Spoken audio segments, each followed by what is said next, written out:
Hello, and welcome to the State of 911 webinar series hosted by the National 911 Program. My name is Sherry, and I will be the moderator for today's session. Muted. This webinar series is designed to provide useful information for the 911 stakeholder community about federal and state participation in the planning, design, and implementation of next-generation 911 or NG 911 systems. It includes real experiences from leaders utilizing these processes throughout the country. Today's session will feature presenters discussing reclassifying the Public Safety Telecommunicators. Kate Elkins, an EMS and 911 specialist for the National 911 Program, which is under the Office of EMS at the National Highway Traffic Safety Administration, or NHTSA, and Dan Henry, the Regulatory Counsel and Director of Government Affairs for the National Emergency Number Association, will introduce a new resource document that will soon be available on 911.gov and discuss the importance of why we need to answer the call to action now. Michael Nix, the Executive Director of the Georgia Emergency Communications Authority, will share information on the steps being taken to advance emergency communications in his state. For closed captioning, please copy and paste the URL link in the chat window to an additional web browser. For more information on the National 911 Program webinars, or to access archived recordings or learn more about the National 911 Program, please visit 911.gov. Questions or feedbacks about the webinars Unmuted. to the National 911 team at mct911.com. Please note that all participants' phone lines have been put in a listen-only mode, and this webinar is being recorded. To ask questions of our presenters, feel free to take one of two actions. Using the GoToWebinars chat feature located on the right-hand side of your screen, enter your question at any time during the presentation and it will be entered into a queue. This feature is not always visible while your screen is in the expanded page view. Or if you'd like to ask your question live, use the raise hand feature to request your phone line to be unmuted and you will be called upon to ask your question. Individuals registered for the webinar will receive access to today's PowerPoint presentation and the webinar recording. With that, I'd like to ask Lori Flaherty to introduce our first speakers. Lori, take it away. Thanks, Sherry. For many of you, I know you are familiar with the efforts that have gone forward thus far with regard to changing the classification of telecommunicators. And you're probably aware of the legislation, both at state and federal levels. While those efforts are very important, as we all know, they are not always successful. So to ensure that we are in a position to be reclassified, we are taking this second approach in tandem with those efforts. To describe them today, we have two people who have been actively involved in that effort. The first is Kate Elkins, who is an EMS specialist here at the Department of Transportation, but she's also a 911 specialist with the National 911 Program. And speaking directly after Kate is Mr. Dan Henry, who is Regulatory Counsel and the Director of Government Affairs for NENA, for the National Emergency Number Association. So Kate and Dan, the floor is yours. Thank you, Lori. Next slide, please. So the National 911 Program, housed here in the Office of EMS at NHTSA, the National Highway Traffic Safety Administration. What we do is we convene people to share ideas, support the implementation of next-gen 911 and other technology and operational improvements. We create and share resources to help 911 systems and others.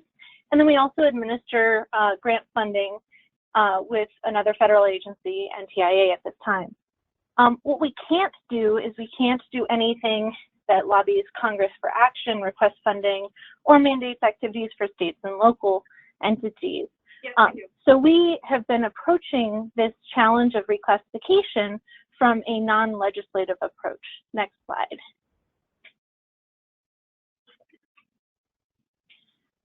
So the U.S. Bureau of Labor Statistics, abbreviated the BLS, has a Standard Occupational Classification, the SOC, and this is a federal statistical standard that's used by various federal agencies to classify workers into occupational categories. And this is for the purpose of collecting, calculating, or disseminating data.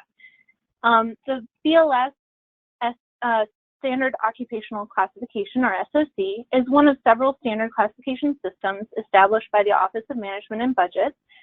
And this is really to improve data comparability across federal programs. And it serves a statistical purpose. While it may be used for other purposes, in some localities we use it for the purpose of pay or different benefits to a position, the whole process by which it is maintained is really for these statistical purposes. Next slide.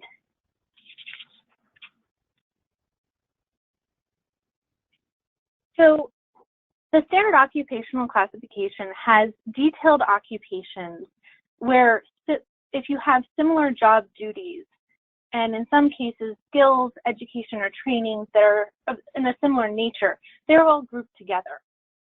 Each worker is classified only into one of these 867 detailed occupations based on the tasks, skills, and knowledge that this individual brings to the table.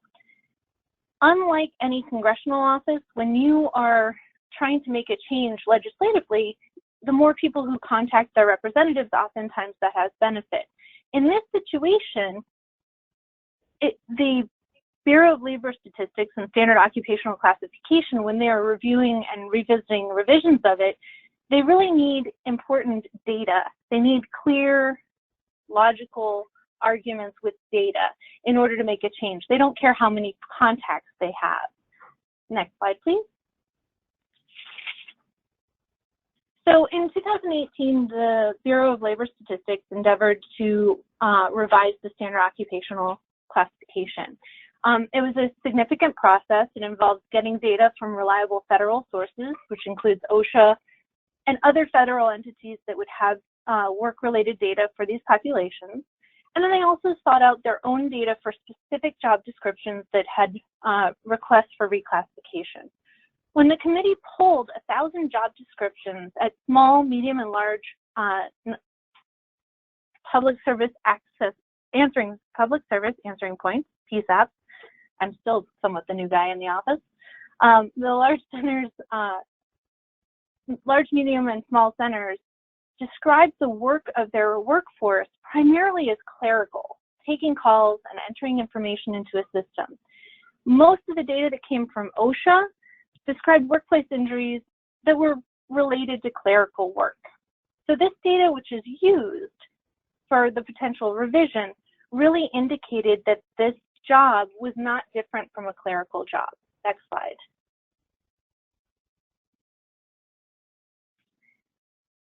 There were a couple changes that were made in that revision. The job title Public Safety Telecommunicator was added as an illustrative example for the current classification. The challenge is initially the request had been to change from dispatcher, police, fire, or EMS dispatcher to Public Safety Telecommunicator. But they did not change it because when they did their research, dispatcher is the most commonly used title. In 93% of the job postings that they reviewed, that it simply used the word dispatcher. When you're trying to change a job classification, the value of the work performed in that job is not really what the SOC or the BLS SOC is looking for. It's out of their scope to review the value. They are simply looking at tasks, knowledge, education, and the actual work that is done. Since they're focused on the work that is performed, the placement within the Standard Occupation Classification is based on and does not indicate their importance or the respect of the position. So it's really important to not make arguments of the value, the importance, the life-saving work that you're doing when you're trying to change their view on where your job should be classified. You have to really describe the actual work, the actual knowledge and skills needed.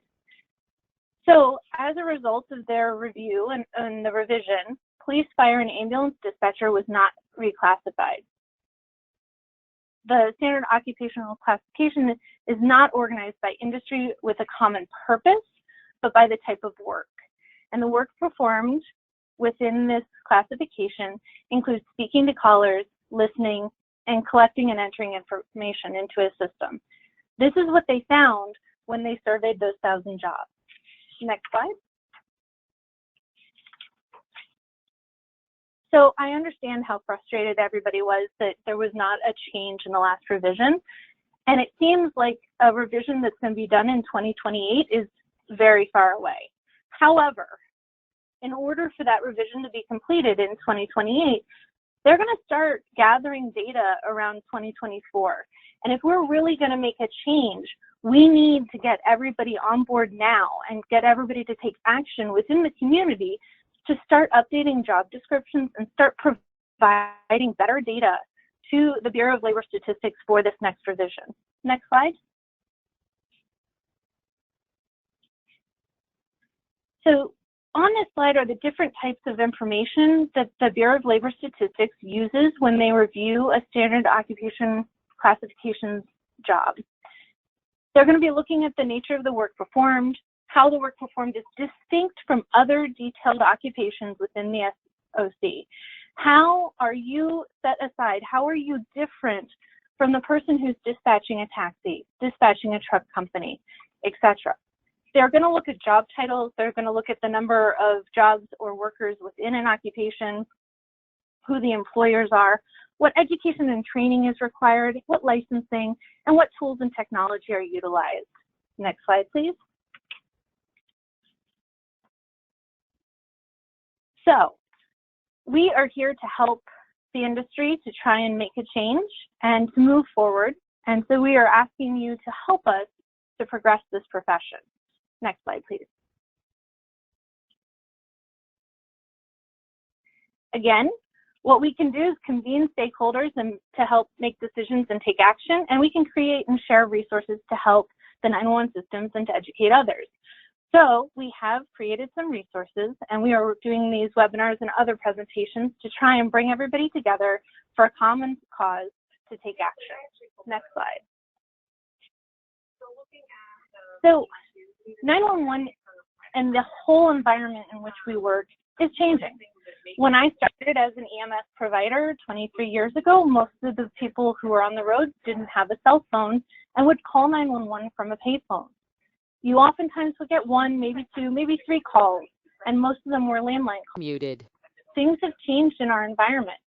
Today, we have a lot more mobile technology. There are a lot more wireless calls. There are some centers that are receiving text to 911.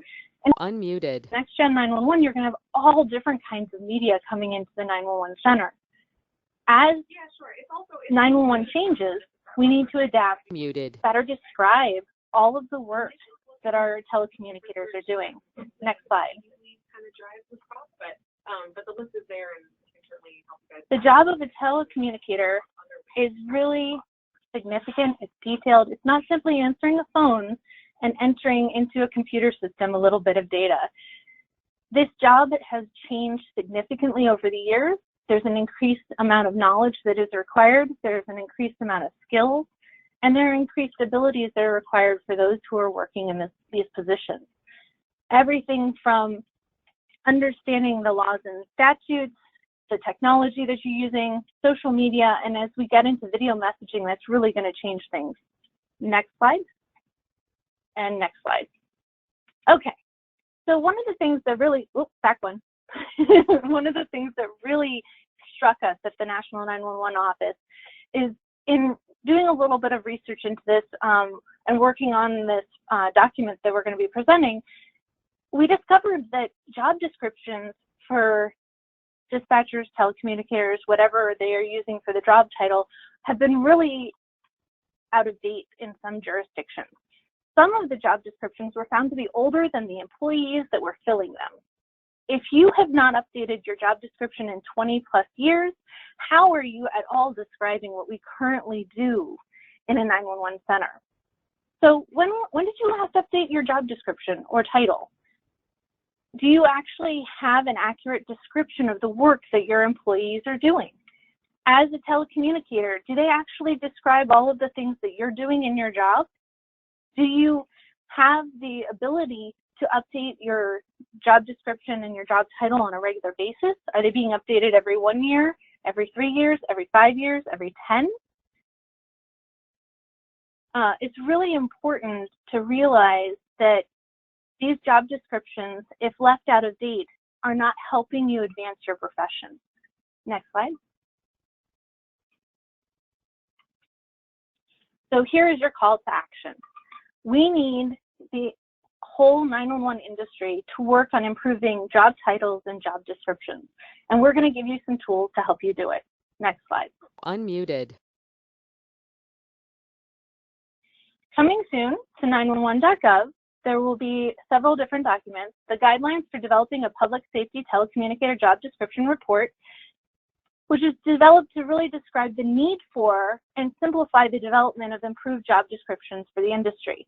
This is a way for you to help sell to those who actually have control over your job descriptions and job titles why you need to do this, why this is important, and what all needs to be included in it.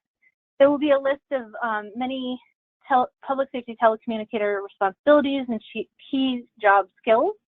There will be a sample job description. And we're really hoping that the industry will use these materials to help them build new, up-to-date job descriptions and job titles with consistent language and more complete information about the work that public safety telecommunicators do. If many organizations modernize their job descriptions before this next revision, we have the hope that in the next revision, this position will be seen as different and potentially moved to an area that is more commensurate with the work that is done. It's not fair to simply say you answer the phone and enter a little bit of data into a computer. That is very much not what is being done in the job now. Next slide. If you need any additional resources, if you have questions beyond the webinar, you can always find a lot of these resources on 911.gov.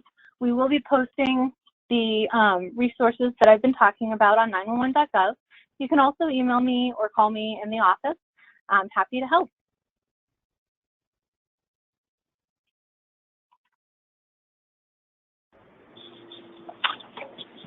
Okay, all right. Thank you so much, Kate, for laying the groundwork for the next part of this discussion. My name is Dan Henry, and I am Director of Government Affairs and Regulatory Counsel at NENA, the 911 Association. And I'm going to talk about reclassification from the perspective of our paths to success. And I want you all, during this conversation, to be thinking about what you define as success, because there are a lot of different ways that we can get there, and there are a lot of different things that we can call success.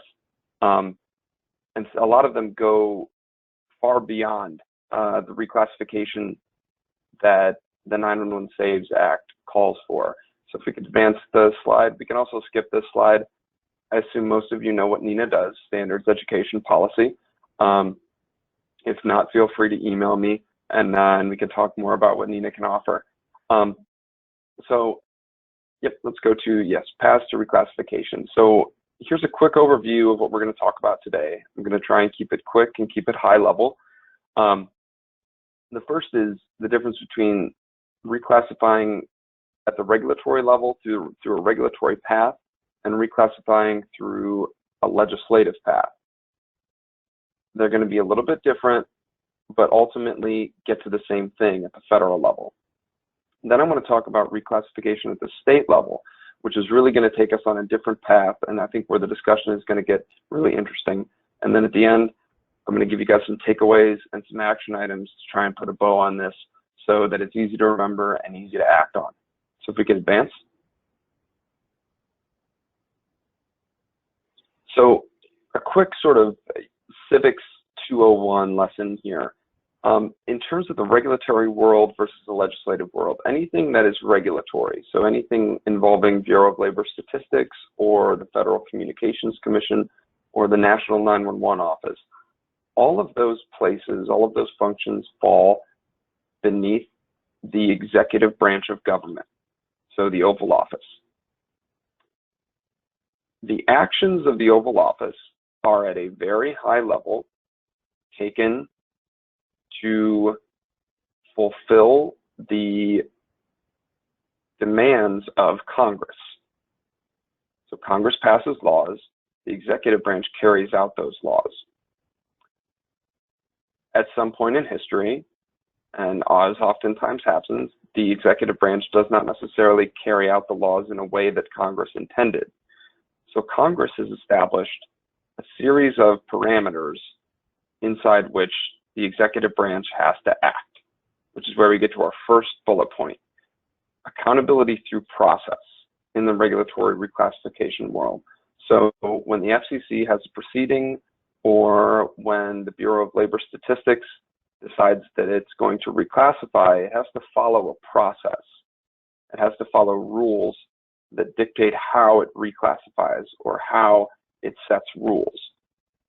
Congress sets these rules in order to keep these executive branch agencies from going off the reservation, so to speak.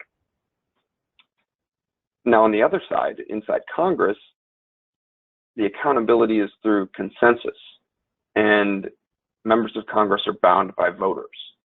So Congress could pass a law tomorrow that says the sky is green, and that would make it the law of the land if the president signed that. But if voters see that this is clearly wrong and this is clearly against their interests, then they could vote out their members of Congress. And they would see that, there's a prime sponsor of this bill to say that the sky is green. That's the target right there. That person, that congressman is now accountable for championing this bill that says the sky is green.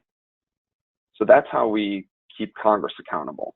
And Congress keeps the executive branch accountable through rules of procedure. So if we hop down to this second set of bullets here and apply these a little bit more to the situation at hand, right? So Kate talked a little bit about the Bureau of Labor Statistics, emphasis on statistics. The reason that they have this data and the reason that they have written down what they have written down and established what they have established is for statistical purposes. So a good example of this inside the Standard Occupational Classification system is psychologists. Before the Standard Occupational Classification system, psychologists could have been defined in any different number of ways, depending on who you asked, right? So if you went to the Federal Communications Commission and asked them what a psychologist is, they would give you one answer. And then if you walked down the street and went to the Department of Agriculture, they could give you a different answer about what a psychologist is. The Standard Occupational Classification system said, here's what a psychologist is for everyone in the federal government. And then further, they said, here's what a school psychologist is. And a school psychologist is significantly different from an industrial or organizational psychologist. They did the same thing for call takers and dispatchers, which is why we are where we are here, which is why we are where we are. The Bureau of Labor Statistics also collects data. That's an important distinction. So they will go out and seek out data. They will collect data themselves as statisticians, whereas Congress, they have a lot of other jobs to do in addition to reclassifying telecommunicators. So they rely on data that is provided to them. That data can come from us. It can come from the 911 office, although the 911 office cannot lobby. The 911 office can respond to inquiries as a subject matter expert on 911.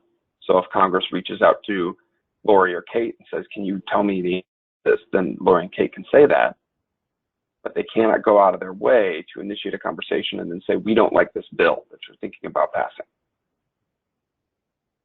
The Bureau of Labor Statistics also has a centralized knowledge structure. So everyone inside the statistical classification apparatus communicates with themselves, or communicates with each other.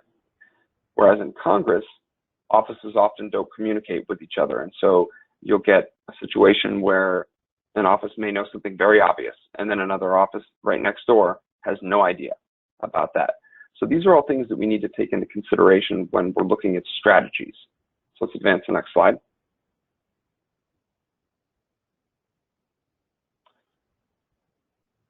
So in terms of regulatory reclassification, our strategy is that we have to convince a relatively few technocrats. And I use that word in the nicest possible way. These are folks who their decisions are made by data. And they seek out data, and if they don't have enough data, then they oftentimes cannot or do not make a decision. In this case, this is a good example. They felt that they did not have sufficient data to make a change, so they didn't make a change. That second bullet, right, using, like I said, written statistics and data. These are sort of sterile facts and quantitative things that are used in advocacy. Whereas on the other side, if we look over to the right column, legislative reclassification, right, you're convincing many Hill staffers. One of the strategies for passing 911 saves is to amass as many co-sponsors as possible. Right now, we have 128 co-sponsors on the House version of that bill, and we have 26 in the Senate, which is great, and it's always important to get more co-sponsors. So if you all, I highly recommend looking up 911 saves, determining whether your home senator or your home congressman has already signed on to co-sponsor. And if they have, then send them a letter and thank them for co-sponsoring, thank them for their support of 911. And if they haven't, then you talk to them about reclassification and how important it is, and how important it is for everyone in Congress to be on board, right? You've got to knock on these doors, and you've got to tell the story of what 911 is. On the other hand, in the regulatory space, we've got to be patient with bureaucracy. It's very important, and I realize, you know, as Kate said, that it's very easy to be frustrated with how seemingly dismissive the Standard Occupational Classification system was with the struggle of 911 call takers and dispatchers. It's important to understand that these people are coming from a technocracy place, right? If the data isn't there, then they can't do anything. Sometimes they don't want to do anything, but it always means that they can't do anything. So this universal rule at the bottom, that everyone you convince must also convince someone else. So in the regulatory space, right, everybody has to convince their boss, who has to convince their boss, who has to convince the Secretary of Labor, who has to convince the president, right? And they have to convince everyone that they're accountable to. So if we could advance to the next slide. Okay, so that takes us to state versus national reclassification. I want to put a bow real quick on regulatory versus legislative, and just reiterate that universal rule, right? That everyone you talk to has to convince someone else, and it's important to understand what it takes to convince a regulator versus a legislator. And that sometimes these things aren't mutually exclusive, but sometimes they are. So moving to state versus national reclassification, it's hard to say this in one sentence, but state and local reclassification, that's really where the rubber hits the road in terms of meaningfully affecting the day-to-day lives and benefits that 911 call takers have. National reclassification is an important part of making the country and everyone in the country recognize the challenging and difficult and often painful work that 911 telecommunicators do. But at the state level, it's about doing things like making 911 telecommunicators eligible for emotional health care and for post-traumatic stress disorder. So at the state level, you can get a lot more creative, and you can get a lot more, like I said, you can really affect the day-to-day lives of telecommunicators. So if we could advance to the next slide, I want to talk about a couple of examples here. So the first one is Tennessee. So Tennessee has done a number of things. I guess to start out with, the overarching point here is that very few states have a single standalone law that says public safety equals XYZ, police, fire, EMS, police, fire, EMS, 911. Generally, the definition of public safety is contained inside another, inside a piece of legislation or inside a set of laws, right? And then one law will refer to another law, will refer to another law. It's sort of a piecemeal thing. So Tennessee is an excellent example here because they went through, this is their bills, House Bill 2304, which was introduced about a month ago. And it has three real pertinent sections. The pertinent sections say, look, here's the Tennessee Code annotated. We're going to amend it, and we're going to change the language emergency services personnel to emergency call taker or public safety dispatcher, comma, emergency services personnel. The effect of that for section 1 is what you can see on the screen here. It affects the immunity of first responders in responding to emergency calls. So if we could advance to the next slide. Section 2, HB 2304 then turns to Section 827404 of the Tennessee Code. And in this one, it adds public safety telecommunicators to the list of first responders for whom their surviving spouse and dependents can be reimbursed by the state for spouses killed in the line of duty. Can we advance the slide? The third section does a similar thing. And then, if we advance this slide, I think that might just be a duplicate slide. Okay. So let's go back to the Tennessee slide real quick. So the effect of these is to reclassify public safety telecommunicators as first responders, but it's doing it in a sort of baby steps way, right? In terms of, you know, if I asked you, has Tennessee reclassified first responders or reclassified 911 telecommunicators as first responders, you wouldn't be able to say absolutely yes, but you could say, but Tennessee has moved first responders into a number of different laws, making them eligible for the same sorts of benefits that first responders enjoy. Okay, if we could advance this next slide.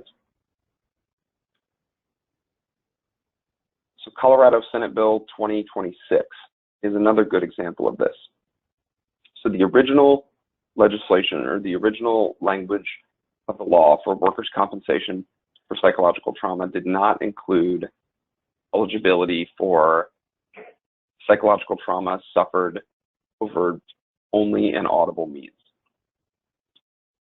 Colorado SB 2026 changes that. It just adds or audible exposure to the existing laws.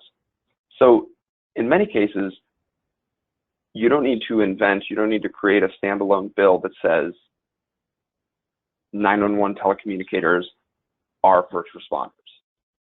You can get there in a lot of different ways, and you can get there in ways that have a very meaningful impact on the day-to-day lives of first responders or of public safety telecommunicators.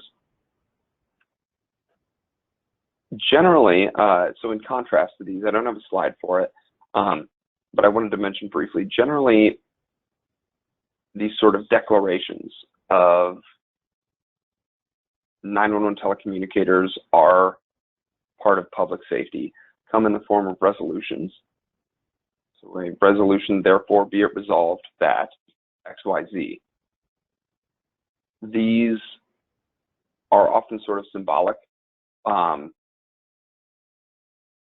can be useful, but in contrast to these bills that I've shown you on the slides, they may not affect in a practical way what happens to a telecommunicator when that telecommunicator suffers PTSD as a result of taking calls, or a traumatic event, or a suicide, or any number of things, right?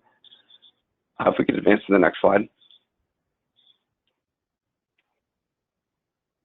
So I'm going to cover takeaways here before I run out of time, and say that there are many paths to success here, both at the federal level through legislative and regulatory, and at the state and local level through resolutions that declare 911 telecommunicators to be part of public safety, or through changes to laws that incorporate 911 telecommunicators explicitly in terms of the eligibility to receive benefits that field responders normally get.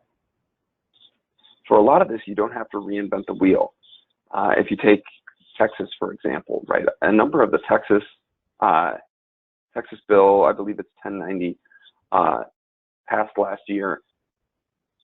Oftentimes, all it takes is for you to add comma and public safety telecommunicators at the end of a list of public safety employees who are eligible for XYZ. You don't need to design an entire bill, right? You just have to pop it into the list, and it's a very simple process. The next takeaway here is progress is progress, and I realize this sounds, a little bit like a, something on the inside of a fortune cookie, but it's important that we make these sort of baby steps, because we can use those as stepping stones to bigger reclassification. All of these little baby steps contribute to, they build the foundation for us making the case that 911 telecommunicators and dispatchers are just as much a part of public safety as anyone else, and they should be treated as such. That goes hand in hand with the fourth bullet here, that efforts aren't mutually exclusive, right? Your work, your efforts, like Kate mentioned, your efforts like updating your job titles, for instance, can work for both regulatory and legislative efforts.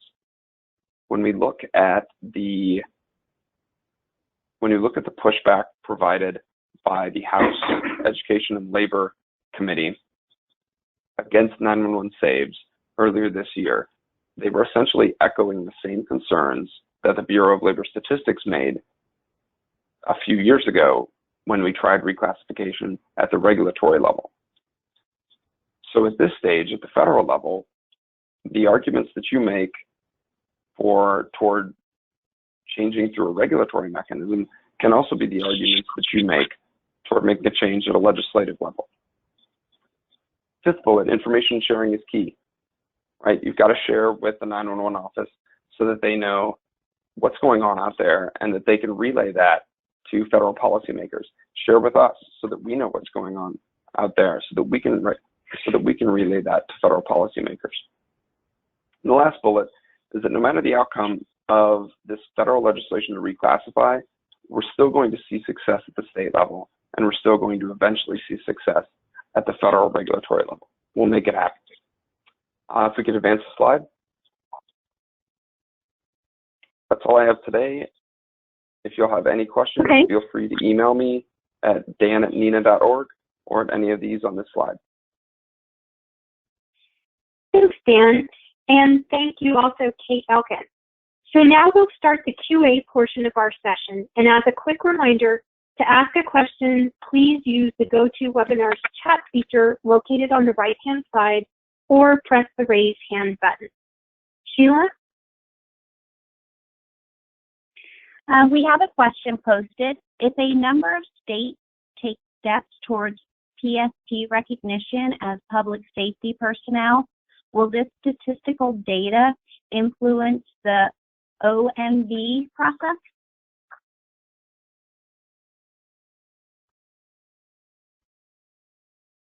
Yeah, I could take that. This is Dan. Absolutely. Yes, it's yes is is the easy answer. They will search for, the Bureau of Labor Statistics will search for information on reclassification. I think it's important to note that they will do this on the timeline that Kate indicated. I have no reason to believe that they would accelerate reclassification based on any sort of state developments.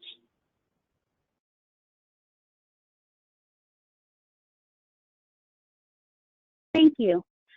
Our next question is looking for some guidance on what terms should job descriptions contain to justify reclassification.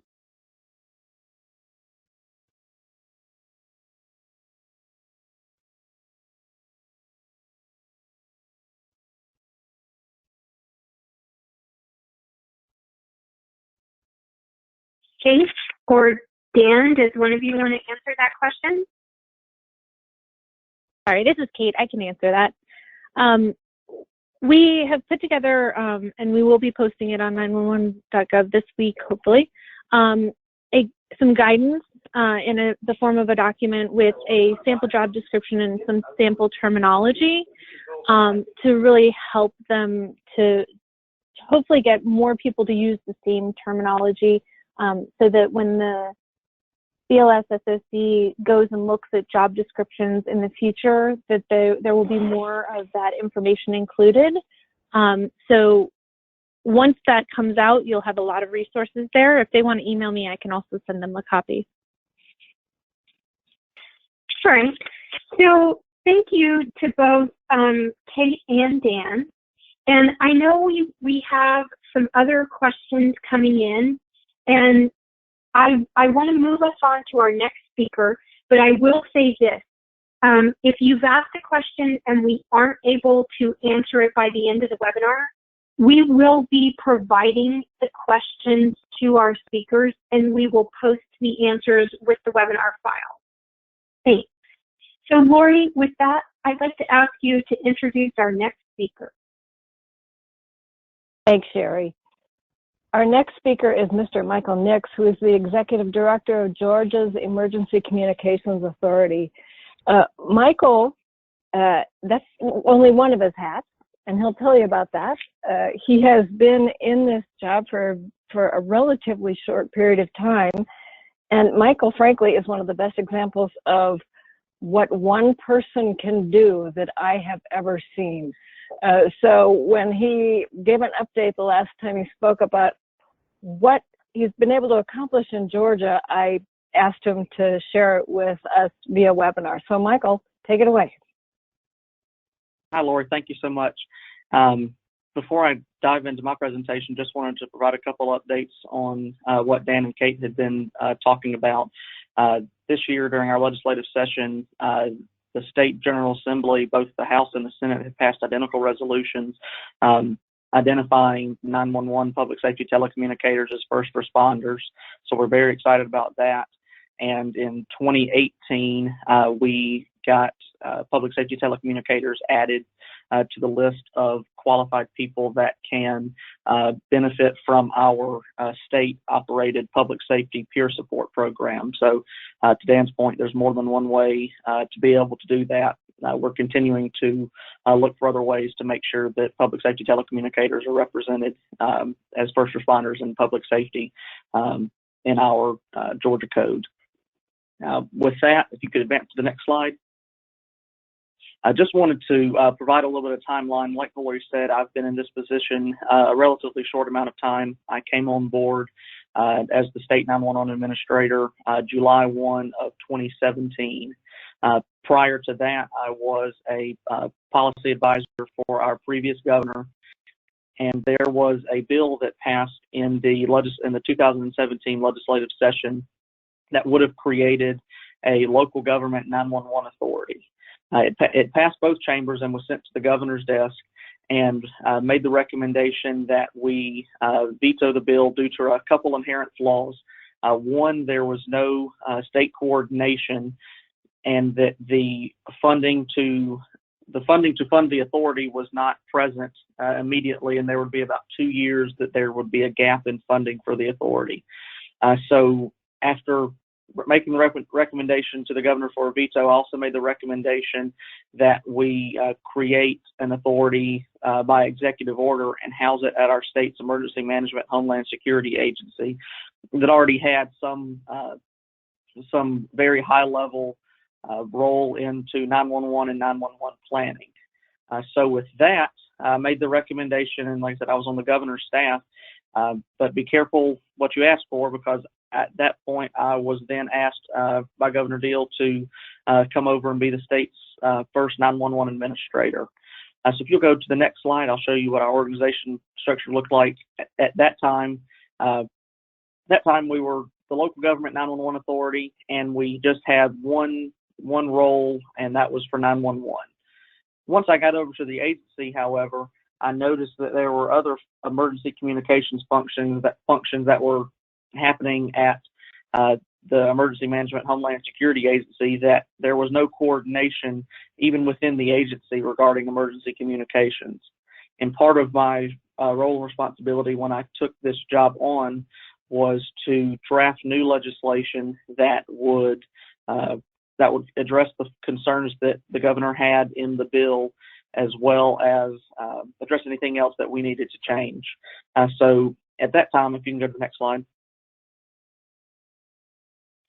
we introduced House Bill 751 that created the Georgia Emergency Communications Authority. At the same time, we brought fee parity for all of our 911 fees. Our prepaid wireless 911 fees had been at 75 cents, and we brought everything up to $1.50 across the board. At the same time, in this legislation, we eliminated the cost recovery charges that service suppliers were charging to our 911 centers, as well as created a centralized 911 fee collection process through a partnership with our Georgia Department of Revenue. Like other states, we now have a single point of collection and distribution for our 911 fees. So all of the service suppliers and carriers aggregate all of their 911 charges and remit the money and a report monthly to the Department of Revenue. The Department of Revenue then takes that report and the money and separates it out by each individual jurisdiction and remits one check to the local governments that are operating a 911 center. From there, my staff develops a report that goes out to each 911 director and the PSAP or the county or city's finance director that outlines, that breaks down the money, that shows the overall and how it's broken down by each carrier and each service supplier. During the legislation, we also gave the ability for my board of directors to develop an auditing schedule for the service suppliers to ensure that they were collecting and remitting the proper amount of money. You can go to the next slide.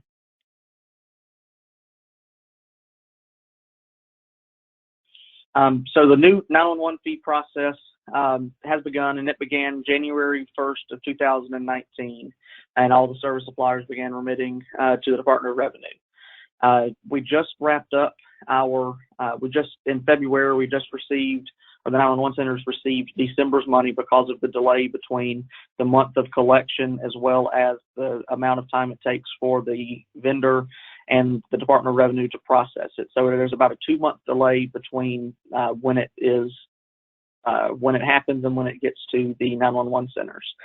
We collected about $225 million in 911 fees for calendar year 2019. Prior to that, there was no mechanism for the state or anyone even at the local level to see what 911 fees were coming to each of the jurisdictions. And after talking and seeing many other directors, we've seen an average of 7 to 9% increase in the revenues under this new process versus the old process where each service supplier and vendor remitted directly to the PSAP, and the directors were having to process upwards of 50 to 60 checks a month or a quarter, depending on the size of their jurisdiction. If you can go to the next slide, please. We are also, as I mentioned, we are governed by a 15-member board of directors. It's made up of state and local officials. We have the commissioners of Department of Public Safety, and Revenue, as well as the director of our centralized Georgia Public Safety Training Center. And you can see the rest there. We have directors, county staff, city staff, as well as a sheriff, police chief, and a fire chief, and then 2 telecommunications representatives. You can go to the next slide, please. While we came on board through the legislation in July 1 of 2018, we established the Georgia Emergency Communications Authority. You can click through and you'll see all of our different hats that we now have. When we first started in July of 2017, like I said, all we had, the only thing I had to worry about was the 911. But at the same time, as I got to the agency, we saw different things that needed better coordination in the state.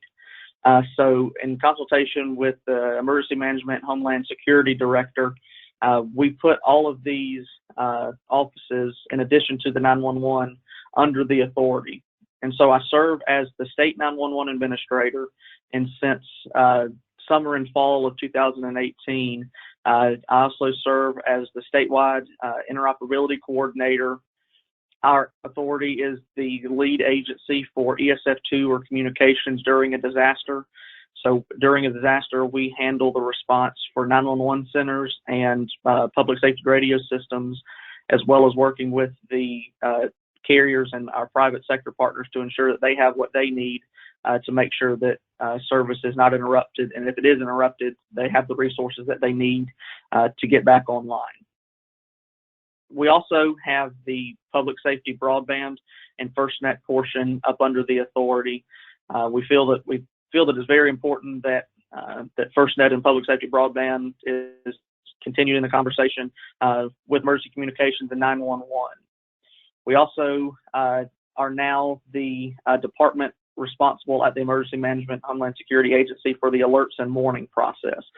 So I serve as the state reviewer for all IPAWS applications.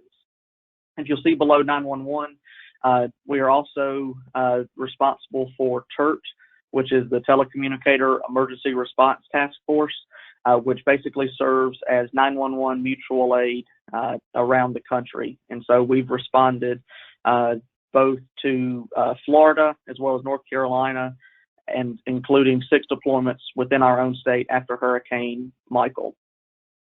If you go to the next slide, you'll see some of the staffing changes that we have made as well. I felt it was important for us to be able to have boots on the ground out in the field regarding emergency communications, especially as we've got a number of projects that I'll talk about in a moment, and a large amount of work ahead of us with emergency communications in the state. So we developed 4 separate regions in our state that consist of areas, 2 separate areas. So each emergency communications field coordinator has one large area that's comprised of 2 smaller areas.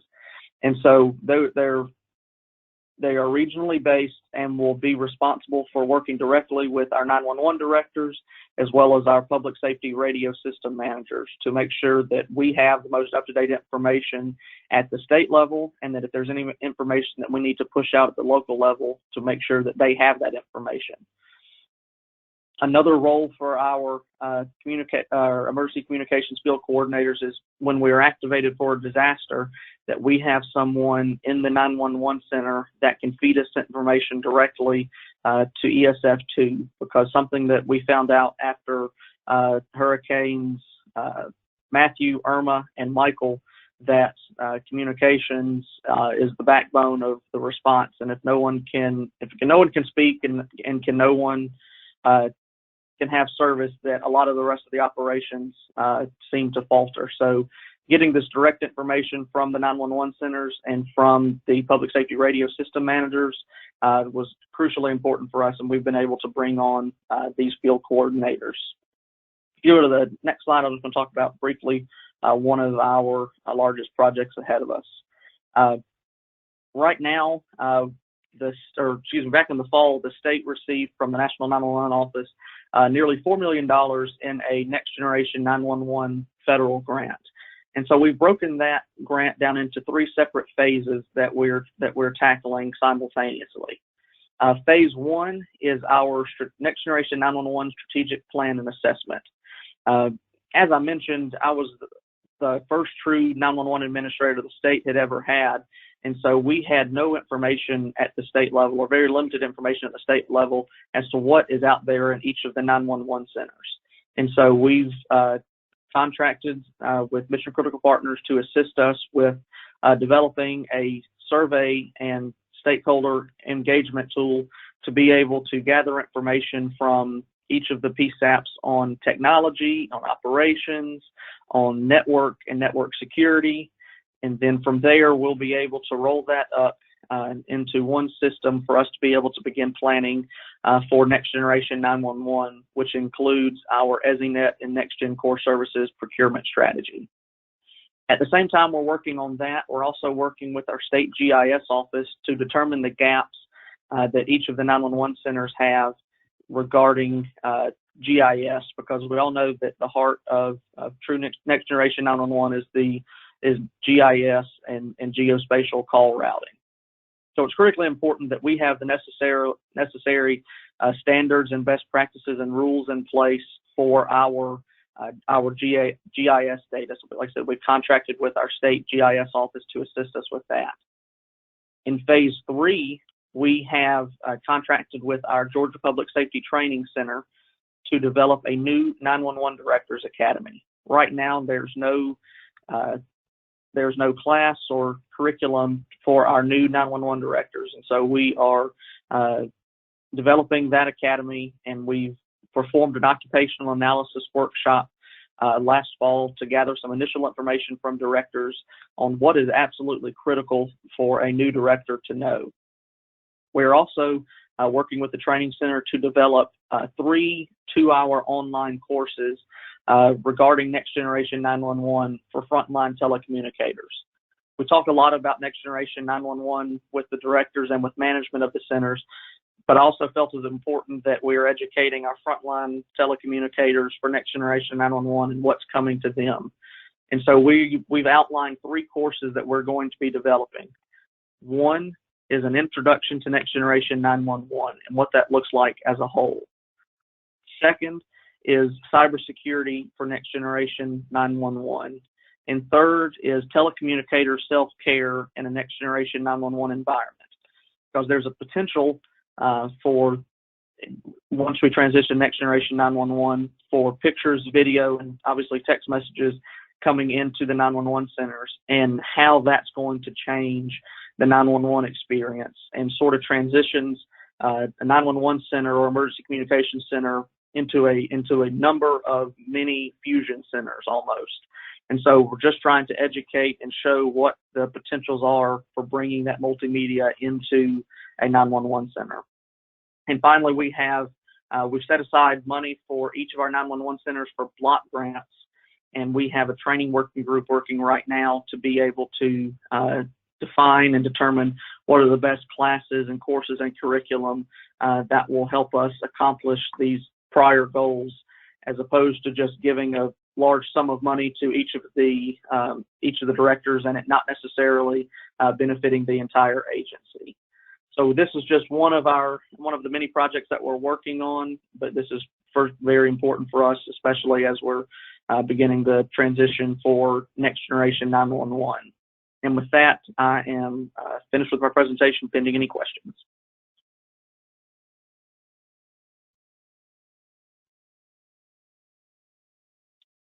Thank you, Michael. You caught me. I wasn't able to unmute myself that quickly. So we will open it up once again for questions. You can use the chat function on the right-hand side of your screen. Sheila? Michael, our first question is asking, did you have any challenges getting buy-in from the local level to the state level authority? Yes, to a degree. The legislation that we had been working on before the Emergency Communications Authority legislation, there have been various iterations of that for 5 to 6 years before this. And when I first came on board by executive order, I went out and personally visited with probably 50 to 60 different 911 directors around the state to explain my thoughts and my vision for this to get the buy-in. And so when it came to the 2018 legislative session, I had the necessary support between our county commissioners association, our municipal association, as well as sheriffs, chiefs, police chiefs, fire chiefs, and APCO, Georgia APCO, Georgia NENA. So it was a long 6 months before the session, but it worked out really well for us, I think. Thank you. Can you elaborate on the 911 Directors Academy? Yeah, absolutely. So we are, and I'll actually be going to this as soon as I finish this call, but we put together like I said, we put together the occupational analysis workshop that brought in 14 incumbent 911 directors, and we're trying to figure out what is critically important for them to operate. And so we've broken it down into a number of categories, including finance and budget and how to handle that process at the local level. We've also have some sections dedicated to leadership, and because in a lot of cases, our directors are put into this without being a deputy director or have any training prior. So how do you succeed as a leader in the 911 industry? Also talking about the regulatory environment and what are the applicable state and FCC rules for 911 directors. And so we're continuing to build up that curriculum and drill it down for what's specific for a new directors academy. And then from there, we'll be able to develop continuing education courses from what doesn't make it into the new directors academy. All right, thank you, Michael. And thank you again to all of our speakers today. This concludes today's webinar. I know we did have some questions that we did not get to today due to time, and I want to reiterate, we will be forwarding your questions to our speakers, and they will reply in writing, and those answers will be posted along with the PowerPoint slide deck and recording of today's webinar. So the next webinar is scheduled for Tuesday, May the 12th at noon Eastern. A list of all the 2020 webinar dates is provided, and we hope that you will be able to join us for all of those. Thank you to everyone, and have a great rest of your day.